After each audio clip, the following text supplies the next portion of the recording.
Absolute honor, a privilege, and a pleasure to be hosting you today. From my mother, Vivian Clenance, a heartfelt welcome to everyone. And I know that she would be in awe to have been here today and to see all you beautiful faces who have granted us the privilege of hosting you today. She is the middle sister, and she's currently at an exhibition in Germany, one of the largest in the world, doing the work at Provine. So I am out here repping my aunts today, my aunts and my mother. So yeah, so the story really starts in Paternoster on the west coast. And Paternoster is a sort, or used to be, a very small fishing village.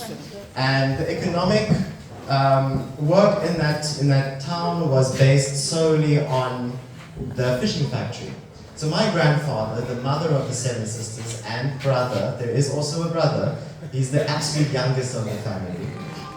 So my grandfather lost his job at the fishing factory, and they were evicted from their home. So this is Paternoster on the screen there, sort of as it looks today, not quite as it's, my apologies to everyone outside. I will put the screen, the presentation on throughout the day for you to have fun as well.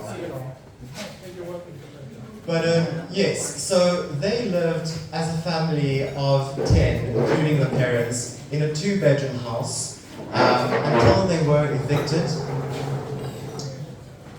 Until they were evicted from their home at an early age. My mother was about 18 years old, and they were forced to go and live in pairs with relatives and friends in different areas of the Western Cape of South Africa.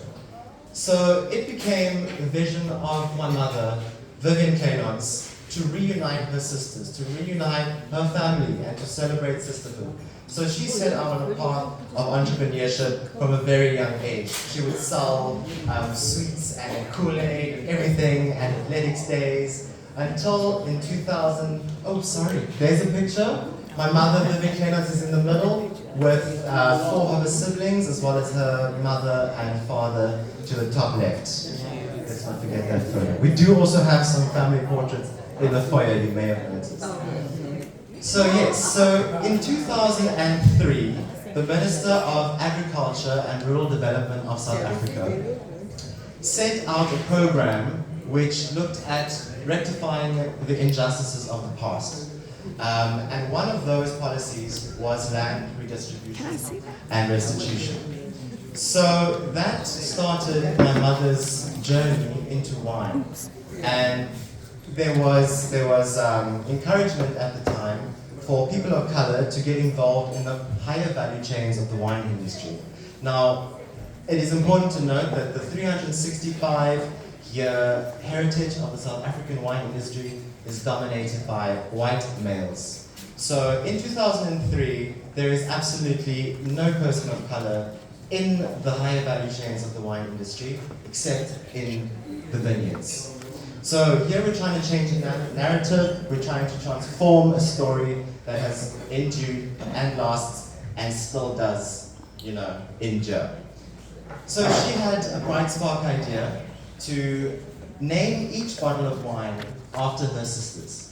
So that means there would be 7 bottles of wine, starting with Odelia, who you will meet. She is one of the sisters, and she is preparing our meals today in the kitchen along with her team. She will be out a bit later to say hello. Starting from Odelia all the way through, my mother is the middle child, no comment, up towards my eldest aunt, Carol. So there we can see the etiquette as it was first designed, and this etiquette made its way to the US as its very first market. My mother was at a show in Soweto, a wine show, and she met a lovely lady who then started her business of importing wines from South Africa, produced by people of color, into the US. So that brought with it lots of success. We managed to get into Sam's Club, Whole Foods, Kroger's, Shores and Star, until we finally made it into what for us is an even bigger success, Walmart.